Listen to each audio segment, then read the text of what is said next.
Talakayin ang katotohanan at tuntunang magbibigay linaw sa lahat ng isyong panrelihiyon sa buhay ng tao. Talakayin ang katotohanan, maging bukas ang isip at tanggapin ang katotohanan. Talakayin ang katotohanan, lahat ng relihiyon ay welcome sa palatuntunang ito. Huwag mahiya, makinig at magtanong sa Talakayin ang katotohanan. At ngayon, narito ang inyong lingkod, Brother Khalid Sanchez.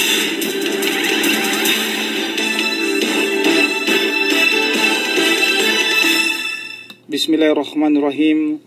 Qala subhanaka la ilma lana illa ma 'allamtana innaka antal alimul hakim. Assalamualaikum sa mga kapatid na mga Muslim at magandang hapon po sa mga kababayang Kristiyano na nakikinig po sa hapong ito sa ating palatuntunan, ang talakayin ang katotohanan. Tayo po ay sumasagot ng mga katanungan patungkol sa pananampalatayang Islam.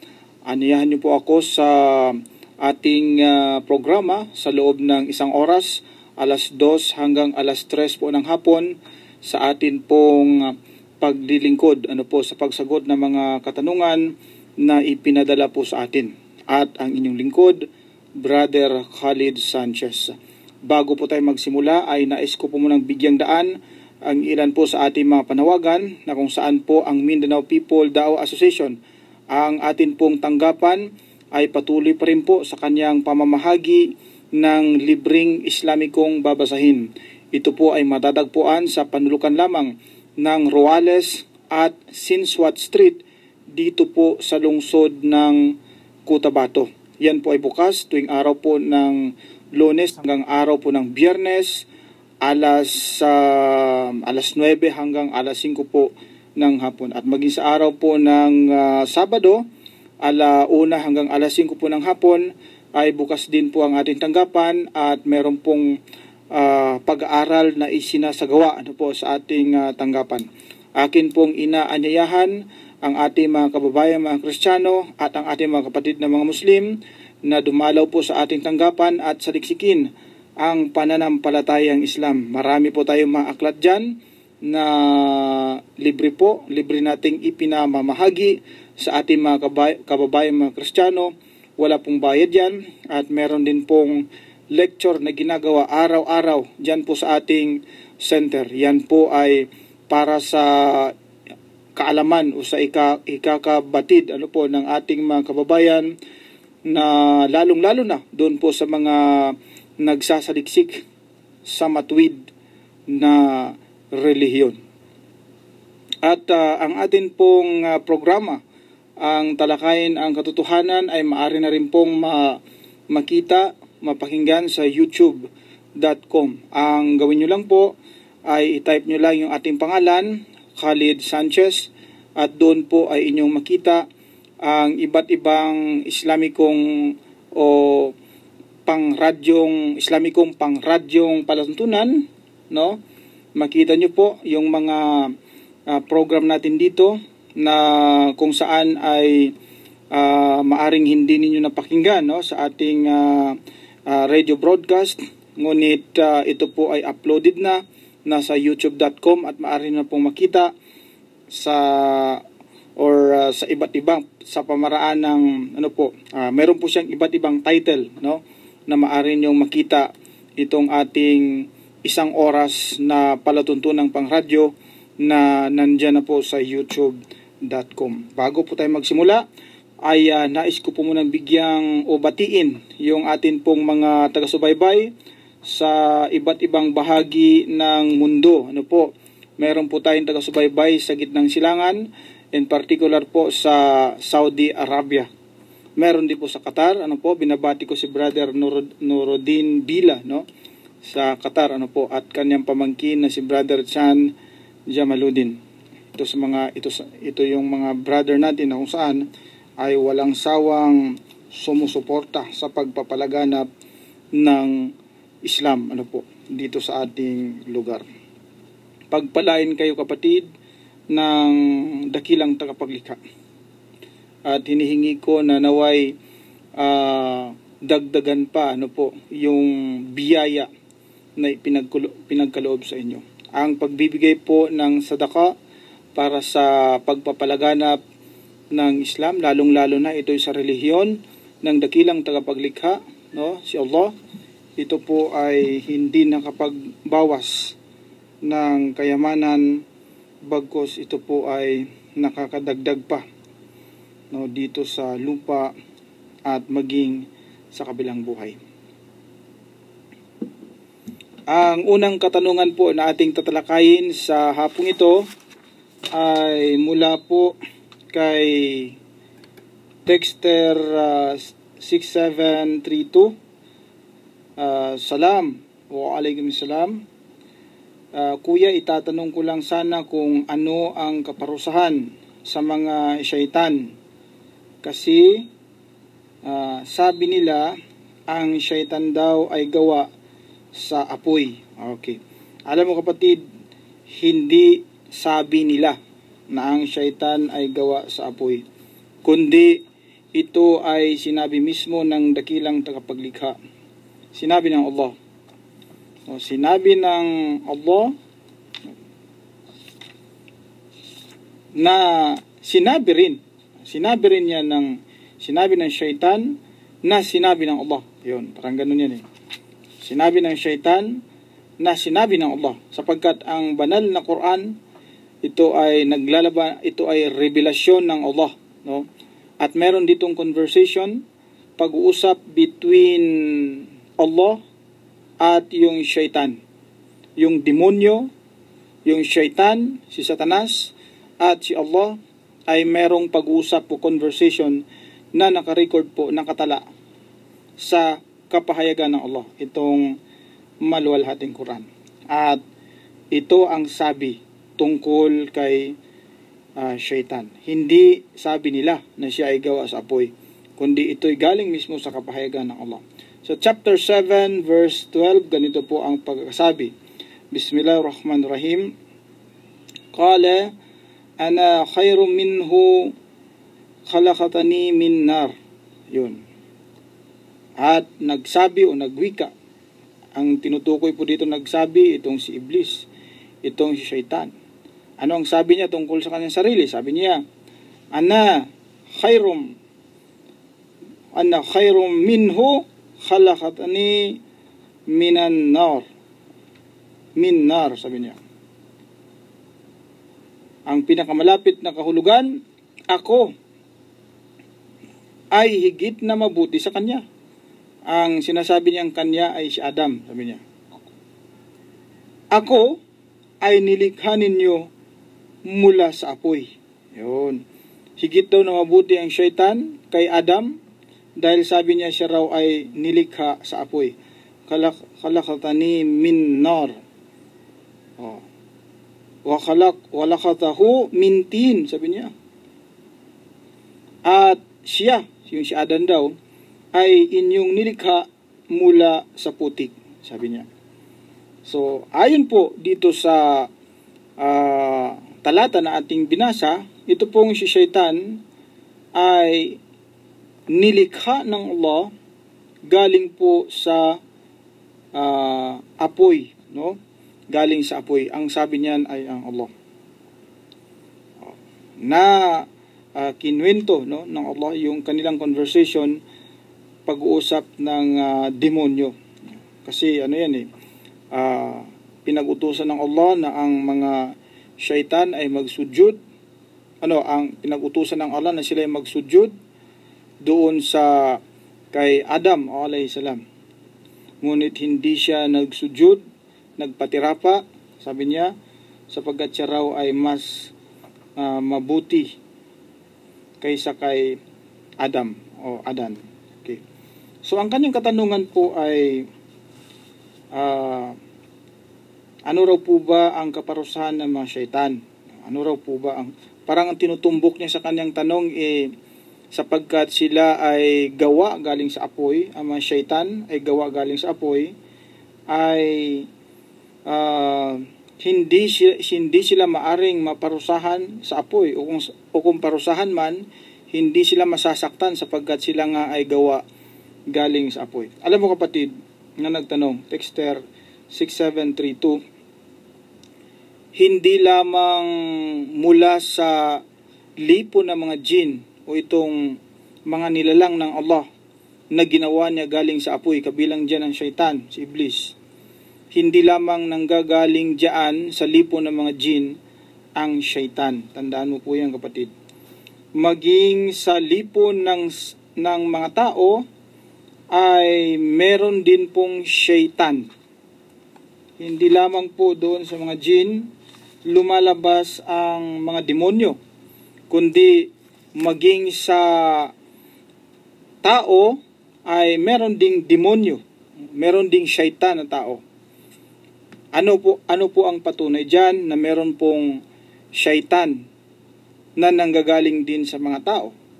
Ang patunay po diyan ay mababasa natin sa chapter 114, Surat An-Nas ng maluwalhating Quran. Ganito po ang pagkakasabi. Bismillahirrahmanirrahim. Umpisan ko po sa unang talata hanggang sa ika-6, panghuling talata. Kul a'udhu birabbin nas. Ipagbadya, ako ay nagpapakupkup sa Panginoon ng sangkatauhan. 2. Malikin nas, ang hari ng sangkatauhan. 3. Ilahin nas, ang Diyos ng sangkatauhan. 4. Min syarril waswasil khannas, laban sa kasamaan ng isang bumubulong, close and open parenthesis, ang demonyo. Yan. Nakagyat na lumilisan sa kanyang pagbulong. 4. Alladhi yuwaswisu fi sudurin nas, na bumubulong sa puso ng mga tao. Sino itong mga demonyong ito? Saan galing ang mga demonyong ito na bumubulong sa puso ng sangkatauhan? 6, sabi niya, minal jinnati wan nas, na kabilang sa mga jin, yung pong mga engkanto, at mga tao. Ayun. So, meron pong mga syaitan na galing po sa lipo ng mga jin, at meron din pong syaitan na galing po sa tao. At yan ay sinabi ng maluwalhating Quran. Ngayon, babalikan uli natin yung kanyang katanungan. Ano raw ba ang kaparusahan sa kanila, sa mga syaitan? Napaka-simpleng tanong, ano po? At napakasimple rin po ng kanyang kasagutan. Yung mga syaitan, in particular si Iblis, demonyo, syaitan, yan ay parusahan din po sa pamamagitan ng apoy. Sa pamamagitan ng apoy. Maging ang syaitan ay parusahan din po siya sa pamamagitan ng apoy. Ang syaitan ay makakapunta rin po sa impyerno. Ano po ang patunay na siya ay makakapunta sa impyerno? Ang patunay na ang syaitan ay makakapunta sa impyerno ay mababasa po natin sa chapter 14, verse 22 ng maluwalhating Quran. In fact, pagdating niya po doon, siya pa nga'y maghuhugas kamay. Yan. Ito po ang conversation. Ito po ang pag-uusap sa pagitan ng demonyo at ng tao. Kapag ang lahat ay nahatulan na. Kapag nandoon na tayo sa impyerno. Ito po ang sabi sa 22. Basahin ko na po sa kanyang pinakamalapit na kahulugan.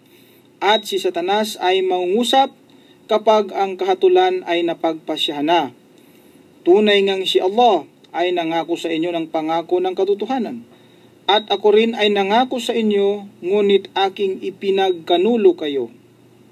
At ako ay walang kapangyarihan sa inyo, maliban na kayo ay aking inakit, at kayo ay sumunod sa akin. Kaya't ako ay huwag ninyong sisihin, bagkos ay sisihin ninyo ang inyong sarili. Kayo ay hindi ko matutulungan, gayon din ako ay hindi ninyo matutulungan. Maliwanag po, both sides, ang demonyo na nag-akit sa atin sa paggawa ng kasalanan, at yung tumugon sa pangaakit. Sila po ay pawang hindi raw po magkakatulungan sa isa't isa sa parusang kanilang sinasapit doon po sa impyerno na kung saan sila doon ay papasok. Ganun po ang sinasabi ng maluwalhating Quran. Sa Biblia, ganun din po.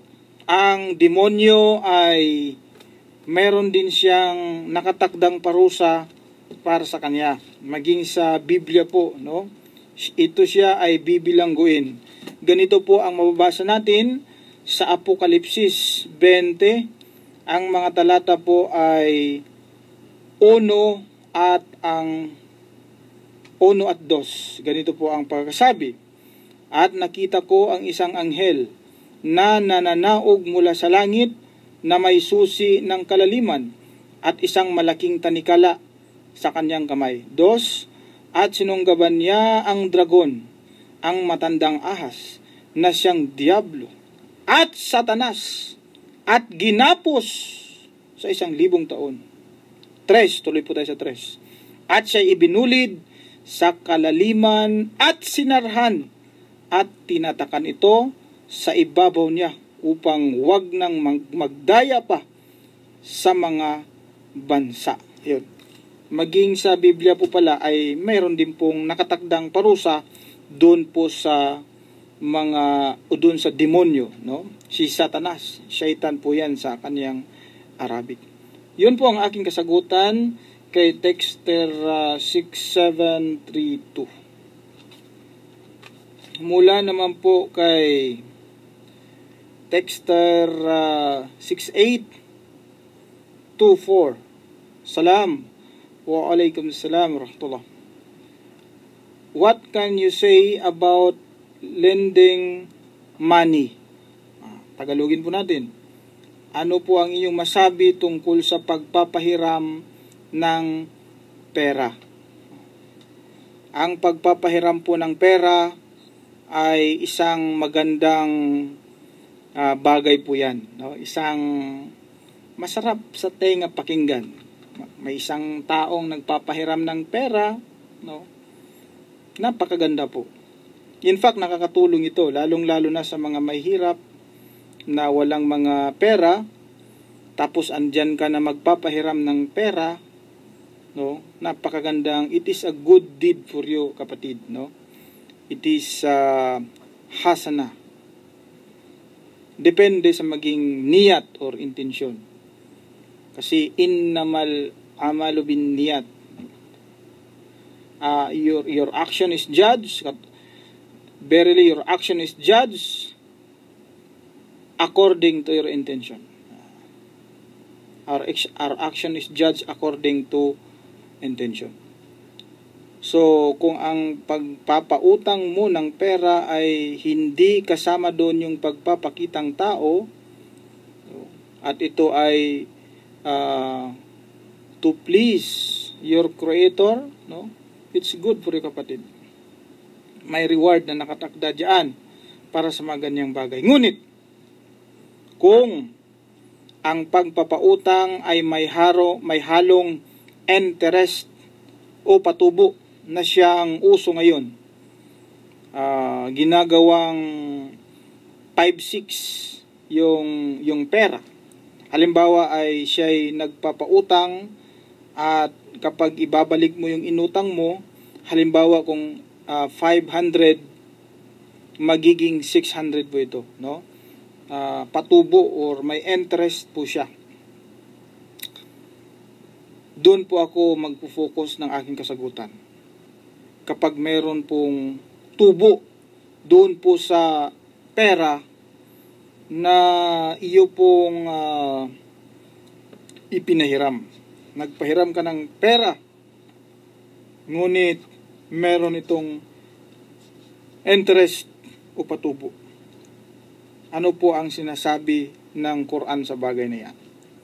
Tandaan mo, kapatid, na nagtanong, Texter 6824. Tandaan mo, kapag ikaw ay nagpapatubo sa lahat po ng nagpapatubo, sa lahat po ng nagbibisnis ng riba, yung nagpapautang at may interest, may patubo. Ito po ang tandaan nyo.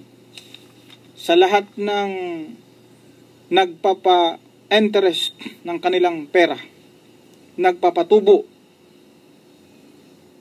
ang dakilang tagapaglikha, ang Allah, ay nagdideklara ng giyera sa inyo.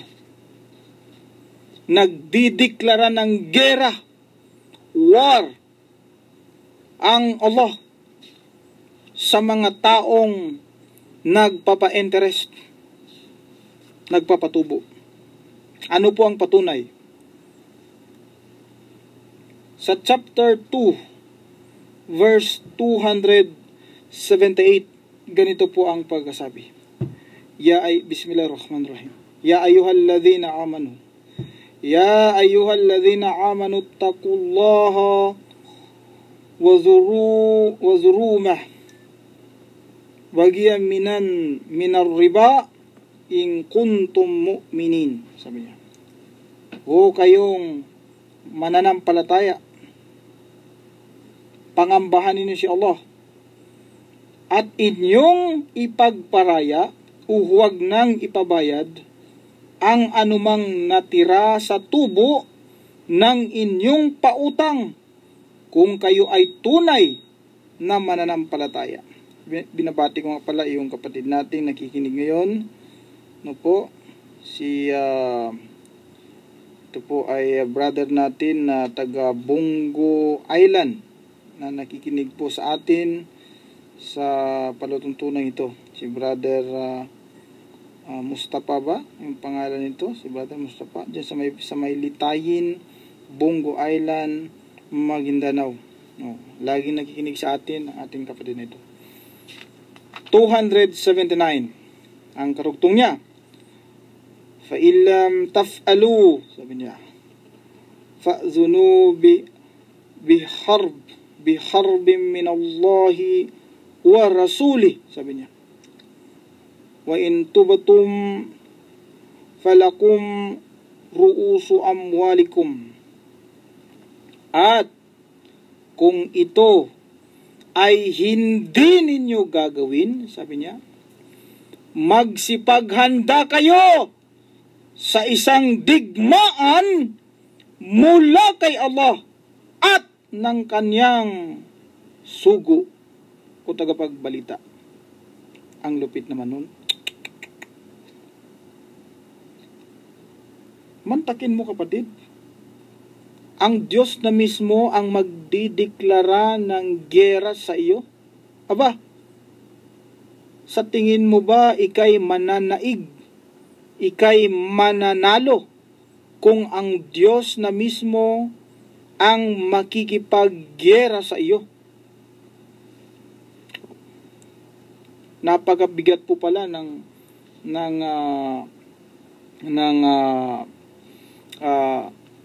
riba, ano ha? Sapagkat nagdideclare ng giyera ang dakilang tagapaglikha, ang Allah, sa mga nagpapa-interest. Well, ang ilulusot nila di bali nang mag-declare sila ng giyera sa amin, ang mahalaga hindi bawal. Bawal po yan. Hindi naman siya magdideklara ng giyera ng ganyan kapag hindi po yan bawal. Ano po ang patunay? Ito po. Sa 275, ang sabi ay ganito. Dhalika bi annahum qalu innamal ghaygu mithlur riba, sabi niya.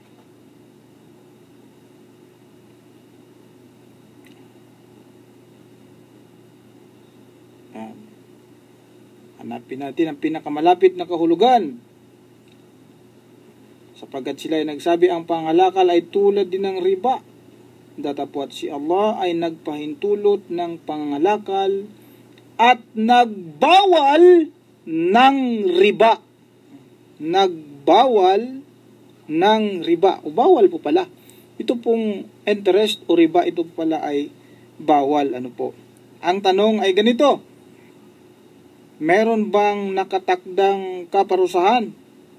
Meron bang parusa na itinakda ang Allah doon sa mga taong nagninegosyo ng riba, nagpapa-interest? Meron bang kaparusahang naghihintay sa kanila? Ang sagot ay opo, meron po. Saan po mabasa? Ito po ay mabasa natin sa chapter 4, verse 161. Ganito po ang pagkakasabi. Bismillahirrahmanirrahim. Wa akhdhihumur riba. Sabi niya. Wa khadnuhum anhu wa akhlihim amwalan nasi bil batil. Wa ahtadna lil kafirina minhum adhaban alima. Sabi niya. At sa kanilang pagtanggap ng riba, interest o patubo sa pera o pautang, bagamat sila ay pinagbawalan, at sa kanilang pagkamkam ng walang katarungan sa yaman ng mga tao, ay aming inihanda sa mga hindi sumampalataya. Ayun, sa mga hindi raw sumampalataya, inihanda sa lipo nila ang kasakit-sakit na kaparusahan.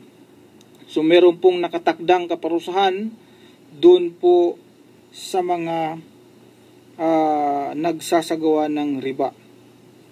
No? Doon sa mga taong sila ay nagpapatubo, nagpapautang. To be specific, doon po sa mga kafir, doon sa mga lipon, doon po sa mga kababayan natin, mga Kristiyano. Sapagkat binabanggit nga dito sa talata na sila raw ay pinagbawalan ng Allah sa patubo. Ngunit mapapansin po natin na marami po sa ating mga kababayan, mga Kristiyano, hindi lamang sa mga nagsasabing mga Muslim, marami din po sa mga kababayan natin, mga Kristiyano, ang mahilig po sa business sa business na itong tinatawag na 5-6, ito pong pagpapatubo, no? Sa mga gusto palang magtanong sa ating palatuntunan, sa mga nais magpadala ng question, ang hotline number po na maaari niyong padalhan ay 0915-50-63652. Nalimutan nating ibigay kanina, no? Ulitin ko po, 0915-50-63652. Isa pa, 0915-50-63652. Meron daw po, sabi ng Allah sa banal na Quran, na ito raw po mga Kristiyano ay pinagbawalan ng Allah. Pinagbawalan po ng Allah na sila ay magpatubo sa kanilang pera, no? Sa pautang. Bawal po yan, sabi ng Allah sa maluwalhating Quran. At sinabi pa nga niya na pinagbawalan niya itong mga Kristiyano, pati mga Hudyo, pinagbawalan niya. Ngunit patuloy pa rin sila sa kanilang business o negosyong pagpapautang. Kaya ang sabi ng Allah, meron pong kasakit-sakit na kaparusahan na naghihintay doon sa nagapa 5-6. Kung ikaw po ay nakikinig sa akin ngayon na nagbi-business o nagpapatubo, nagpa 5-6, tandaan mo po yan. Kabilang ka doon sa mga taong parurusahan ng dakilang tagapaglikha dahil sa negosyong 5-6. No? Well, sabihin mo, Kristiyano po ako at hindi po mabasa sa aming Biblia na ang pagpapatubo 5-6 ay bawal. Sa Quran niyo po yan. Kristiyano ako Wala po yan. Hindi sinabi ng aming pari yan Yung pari namin, hindi nagsasabi na bawal yung 5-6. Walang sinasabing ganyan ang aming pari. O ang aming pastor. Sabihin pa niyang, yung pastor nga namin ang nangunguna sa 5-6 Yung pastor namin, mahilig magpa 5-6. Negosyo na 5-6. Ngayon, tapos ako, miyembro lang Wala yan. Hindi yan nasusulat sa aming aklat, yung 5-6 o pagpapatubo. Hindi bawal sa amin yan. Totoo ka na hindi nasulat sa Biblia mo? Ito, babasahin natin. Sa Leviticus 25, ang talata po ay 37, ganito ang pagkasabi. Ang iyong salapi ay huwag mong ibibigay sa kanya na may patubo. Liwanag po pala, no?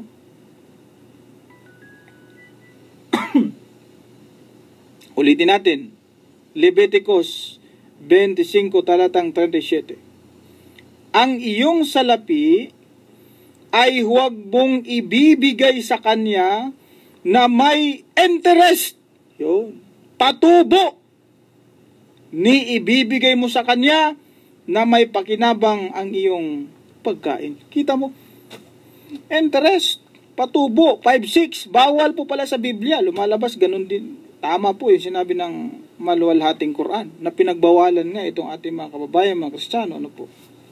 Ngunit napapansin natin, patuloy pa rin sila sa kanilang pagsasagawa nito. Patubo.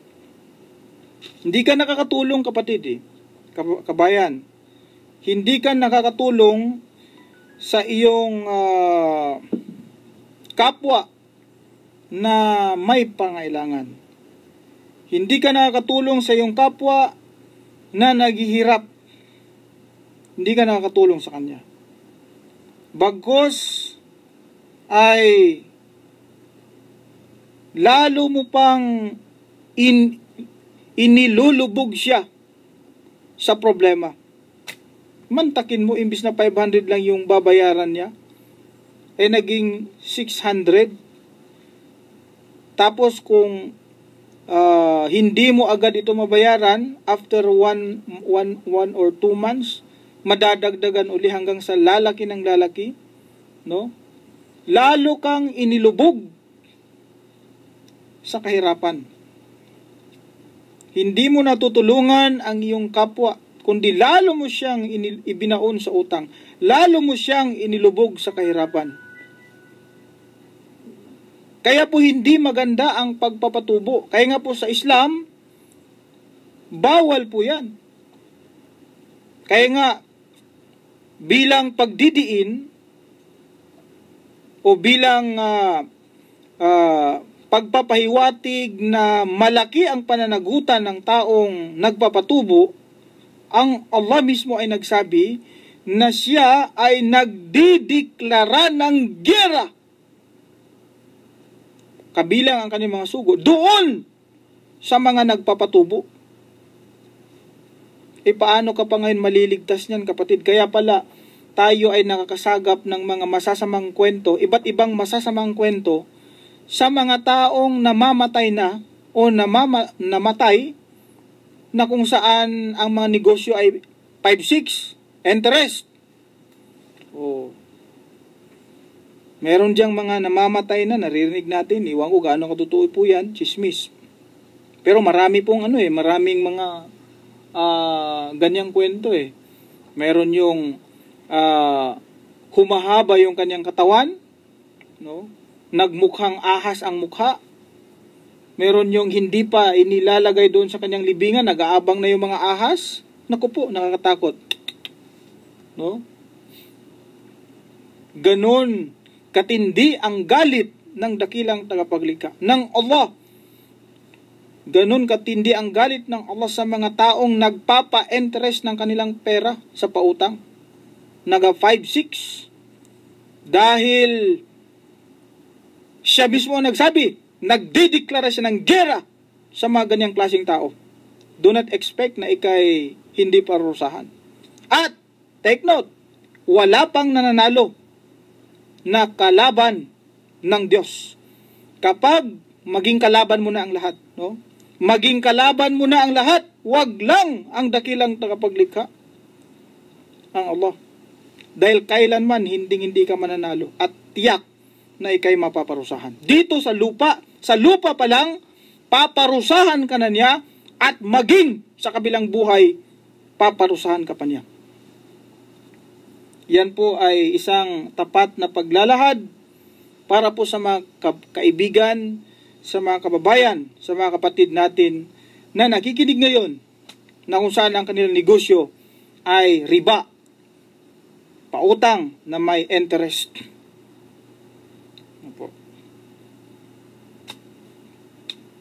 Yan po ang aking kasagutan. Ay, teka muna. Sabi ng Biblia, alamin natin ang sabi ng Biblia. Halimbawa po, sa isang sumunod, halimbawa siya ay tagasunod ng isang relihiyon. Pagkatapos, siya ay sumasamba, religyoso siya sa kanyang relihiyon. Banal, kumbaga. Tapos, ang negosyo ay riba or patubo interest. Pwede ba yun? Pwede ba yun sa isang sa isang mananampalataya kuno sa isang simbahan, sa kanyang relihiyon, pero siya ay nagpapautang na may interest? Pwede ba yun? Sa Biblia, ito po ang sabi ng Biblia. Deuteronomio 12, ang talata ay 32. Kung anong bagay ang iniuutos ko sa iyo, ay siya mong isasagawa. Huwag mong dadagdagan ni babawasan. Ayun. Ang sabi ng Biblia, kung ano raw ang bagay na kanyang ipinag-utos sa iyo, dapat ito rin ang isasagawa mo. Huwag mong dadagdagan at huwag mong babawasan. Kung bawal ang pagkain ng baboy sa Biblia, bawal din ang pagpapariba. Huwag kang magdadagdag, huwag kang magbabawas. Yun ang sabi ng Diyos eh. Kung ano yung pinag-utos niya, ay siya mong isasagawa. So hindi pala tama na religious ka, sumasamba ka sa simbahan, no? Sa reliyon mo, deboto ka. Ngunit, nakaka-break ka naman ng isa pang unang ng aral o utos sa Biblia. Ay hindi mo pwede yun. In fact, ang sabi nga ng Biblia mo kapag ikay natitisod, no? Kapag ikay nagkasala ka sa isang batas, ito'y para na ring nagkasala ka sa lahat. Nakita mo? Mas malupit, sabi ng Biblia, kapag ikay nagkasala sa kautusan o sa isang kautusan, ay nagkakasala ka na rin sa lahat. Isang kautusan lamang ang na-break mo. Nagkasala ka, natisod ka sa isang kautusan, para na rin nagkasala ka sa buong kautusan. Yun ang sabi ng Biblia. Saan po mabasa yan? Santiago 2, ang talata po ay 10, ganito. Sapagkat ang sino mang gumaganap ng buong kautusan, at gayon may natitisod sa isa, ay nagiging makasalanan sa lahat. Kapag nagkasala ka sa isang batas, ayon sa kasulatan o sa Biblia, isa lamang ang violation mo, naging makasalanan ka na sa lahat. Ngayon, palasimba ka, religious. Pero nagkasala ka naman sa isang pagbabawal ng interest. Di para na nagkasala ka sa lahat ng batas ng Diyos. So wala pong saysay yung pagiging relihiyoso niya. So ang mas maganda po doon, magiging relihiyoso ka at iiwan mo yung mga ipinagbabawal at gagawin mo kung ano ipinag-utos ng Diyos. At yan po ay matatagpuan natin sa Islam, mga kapatid. Yan po ang dagdag na aking kasagutan. Mula po kay Texter 2893. Tama bang tawagin ang pari ng father o ama? Napakagandang katanungan po ito. Tama raw ba na tawagin ang pari? tawagin siyang father o ama. Naku po, baka nakikinig po sa hapong ito yung ating kaibigang pari. Mayroon po tayong kaibigang pari dito sa Cotabato at minsan po ay niyaya natin sa isang, hindi naman po debate, sapagkat alam ko po na hindi po talaga lalaban yan sila sa isang debate, no? Wala pong pari dito sa Cotabato, pastor o ministro dito po sa Cotabato ang lumalabas sa kanilang lungga upang haharap sa atin sa isang debate. Kaya hindi po tayo naghamon ng debate, ang sa atin na lamang po ay dialogue, relihiyosong pag-uusap. No? Hindi na debate. Magkaganon pa man, ewan ko ba, hindi po ako nalalait, pero parang lumalabas po yata na naduduwag o natatakot po itong mga ngaral ng relihiyong Kristiyano dito po sa Cotabato at sila po ay nagtatago sa kanilang simbahan, di po lumalabas. Yung iba sa kanila, nagmamasid, nakikinig na lang sa atin. At marahil ay isa sa kanila, yung paring yaon ay nakinig din sa atin, no? Sapagat paborito nilang pakinggan itong program natin kasi may Quran at Biblia. Sabi nila maganda raw ang programa kasi may Quran, may Biblia pa. Ngayon, para sa ito, may nagtanong. Sabi niya, tama ba na yung pari ay tawagin siyang ama o tawagin siyang father? Yun ang kanyang katanungan. Opinion ko po. Opinion muna. Kung talagang anak mo yung tumatawag sa iyong ama, ay tama yun. Kung talagang anak mo naman, father, si pare, no? Anak mo talaga, tumawag sa iyong ama. Anak mo talaga yun, ha? Tinawag ka niyang ama. Abay, walang masama doon. Dahil bakit? Anak mo nga eh. Bakit masama kung tawagin kang ama ng iyong anak? Ngayon, ang tanong ay ganito. Paano po kung ang pinag-usapan ay pang-espiritual? Involved na po yung pananampalataya, involved na po dyan yung relihiyon. Paano po kung ganun? Pwede bang tawagin nating ama? Pwede bang tawagin nating father? Yung isang pari. Spiritual leader po yan yung pari. Kapag kapari, that is spiritual leader ng kanyang simbahan. So tama ba na tawagin siyang ama? Tama ba na tawagin siyang father? Halimbawa, si Father Eliseo Mercado. Tama ba na ikabit sa kanyang pangalan na yung father? Si Eliseo Mercado, ikinabit sa kanya yung pangalang father? Tama ba ito ayon sa kanyang Biblia? Ito po, basahin natin. Yan. Sa aklat ng Mateo 23, ang talata po ay 9, ganito po ang pagkakasabi. English po muna. And do not, do not kaagad. Ano po ibig sabihin ng do not? Huwag! And do not call anyone on earth your father, because you have only one Father who is in heaven. Nakita nyo?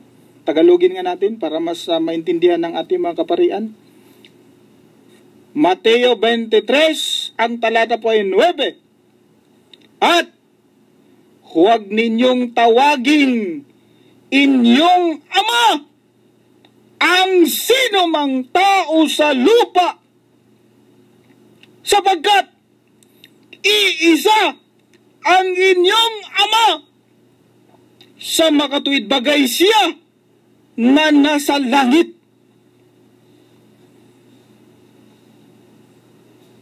Maliwanag po siguro yung pagkakatagalog. Huwag daw pong magpatawag. Huwag daw nating tawagin ang sino mang tao dito sa lupa na na ama o Father. Sapagkat ang sabi niya, iisa lang daw ang inyong ama. Sino yon? Yung nasa langit. Oh. He is talking about spiritual Father. Hindi yung by blood. Huwag daw po, sabi ng Biblia. Alam po natin, itong mga pare, mga spiritual leader yan, kasi religious yan pinag-usapan.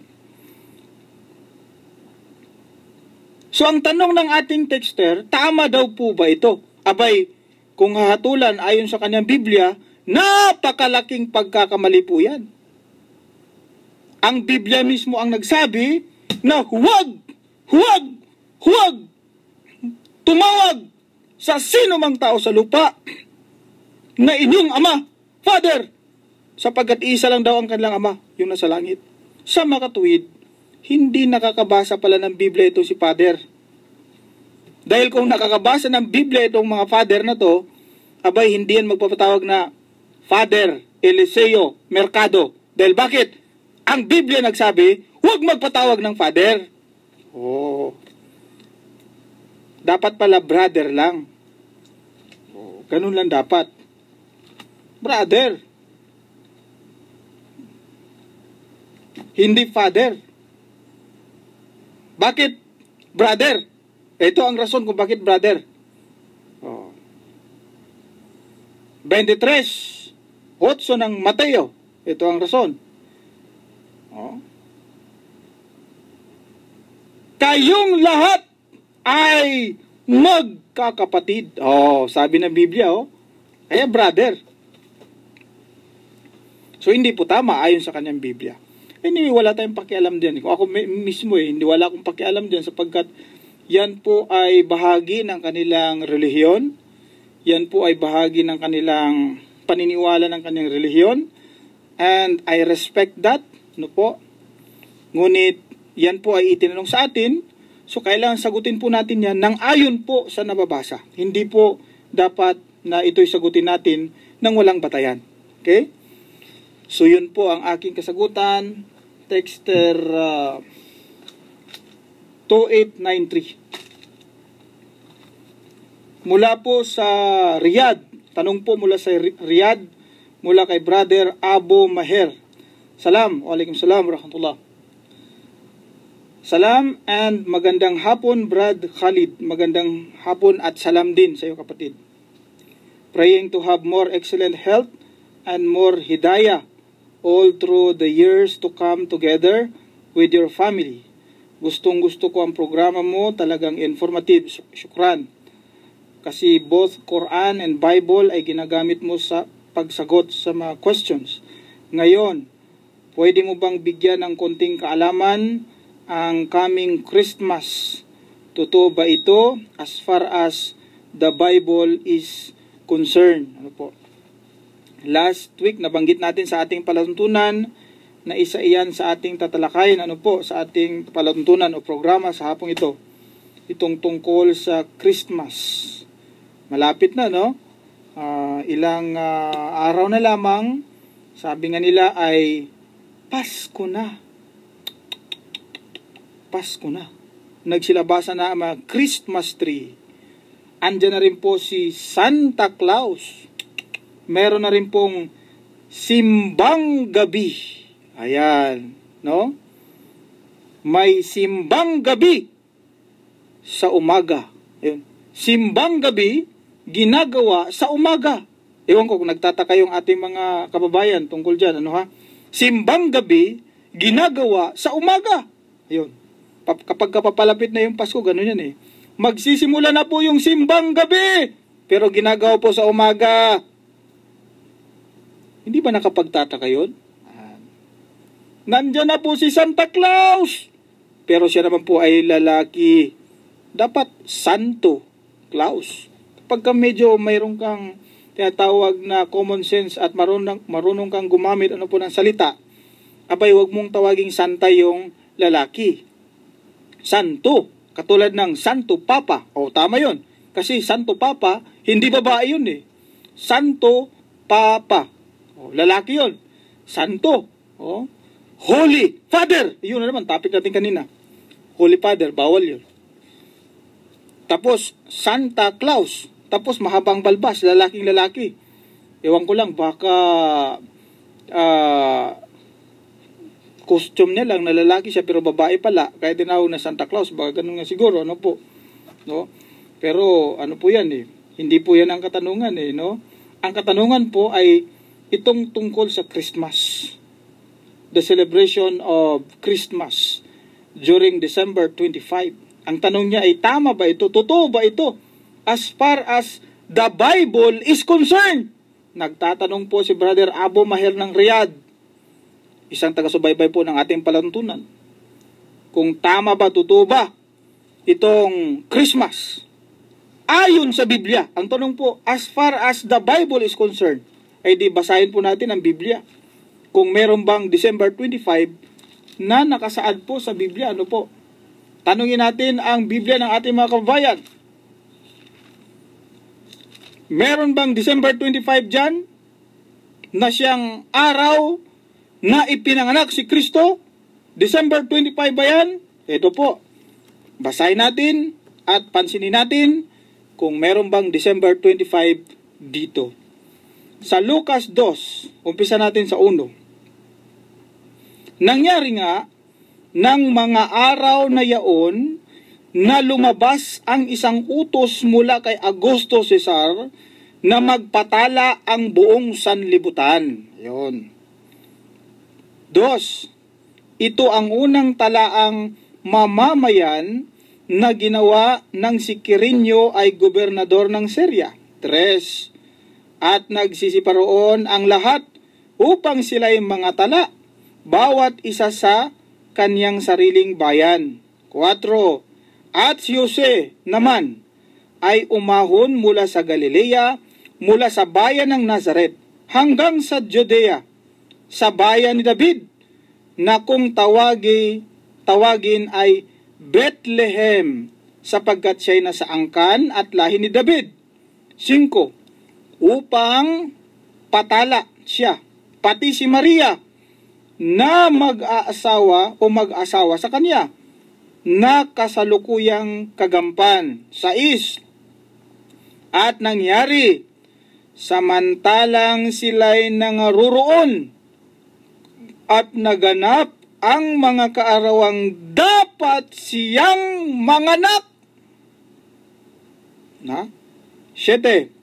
At kanyang ipinanganak ang panganay niyang anak na lalaki.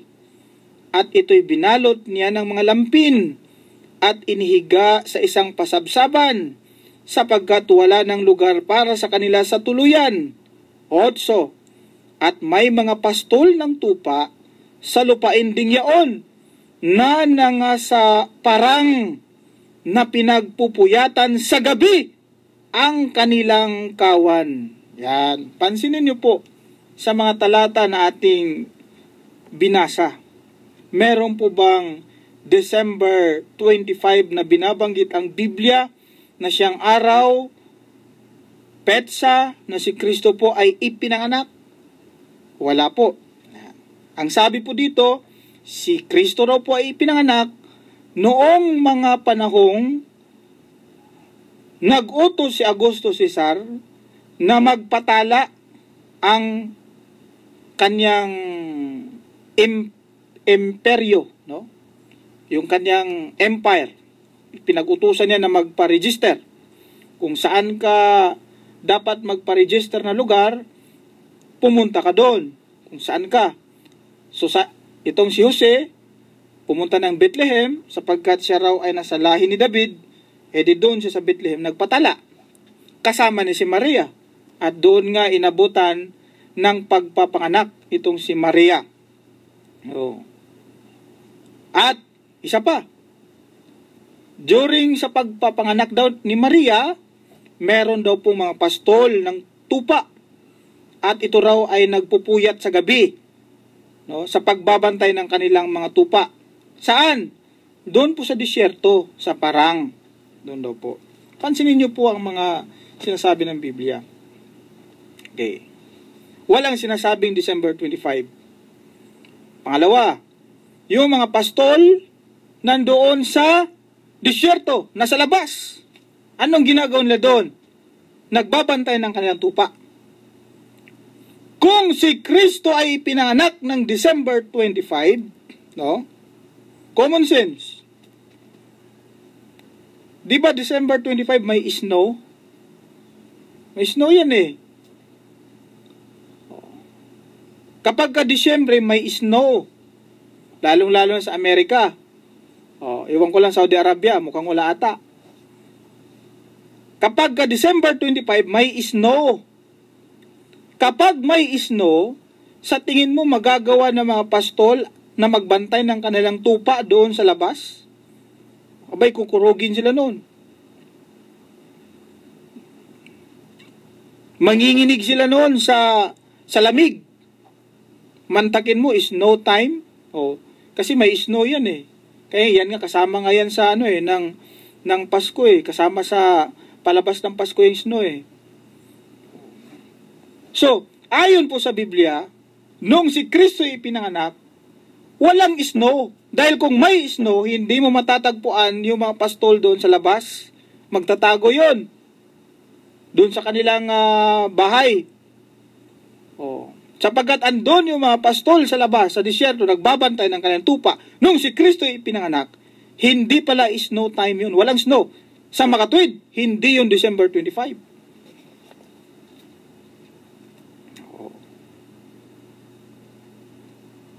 Kung ganun, na hindi pala December 25 ang birthday ni Kristo, hindi pala siya ipinanganak ng December 25.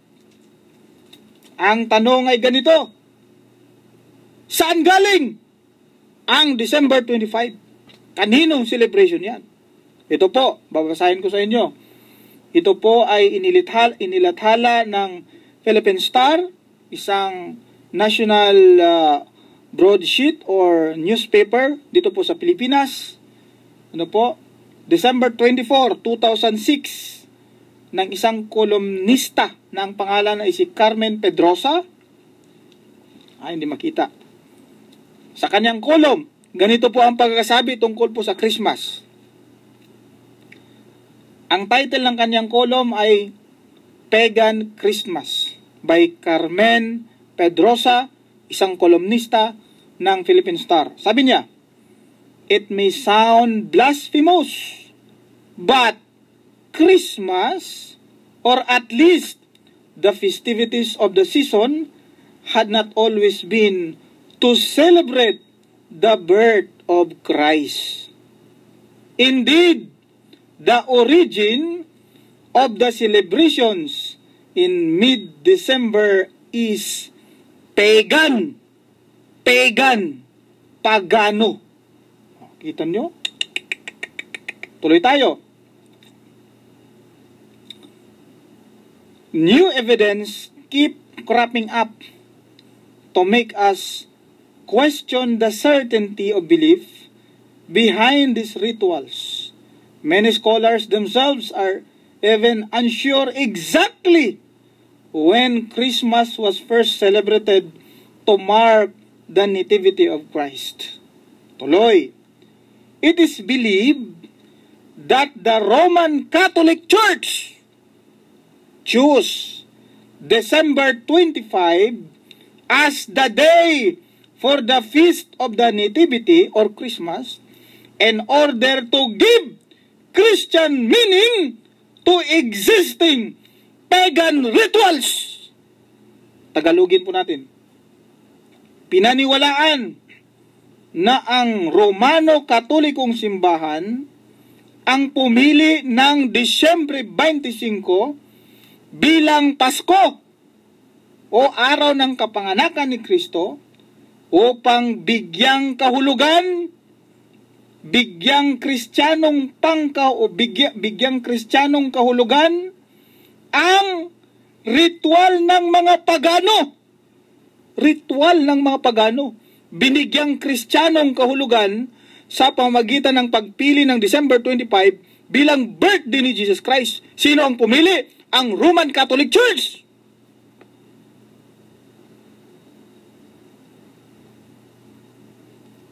Kita mo?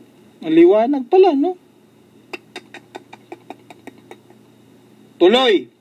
In fact, sabi niya, Christmas Day did not officially come into being until 350 when Pope Julius I proclaimed December 25 as the date of the Nativity. Si Pope Julius I pala ang nag-proclaim na December 25 ang birthday ni Jesus. At hindi pala si Kristo mismo. Or hindi talaga ang Biblia mismo. Oh. Wala pala talaga sa Biblia. Wala talaga sa Biblia. Ito'y ugaling pagano na inadapt ng mga Katoliko. Ugali ng mga sumasamba sa Diyos-Diyosan, inadapt ng mga Katoliko upang bigyang Christian meaning yung existing pagan rituals. Napakalaking pagkaligaw po ito. Paano na lang kung si Kristo ay ipinanganak pala sa February 14? Valentine's Day yun, ha? Tapos celebrate ka ng December 25 as Christmas. Wala palang sa isa yun. Useless. Oh. See? Wala pala.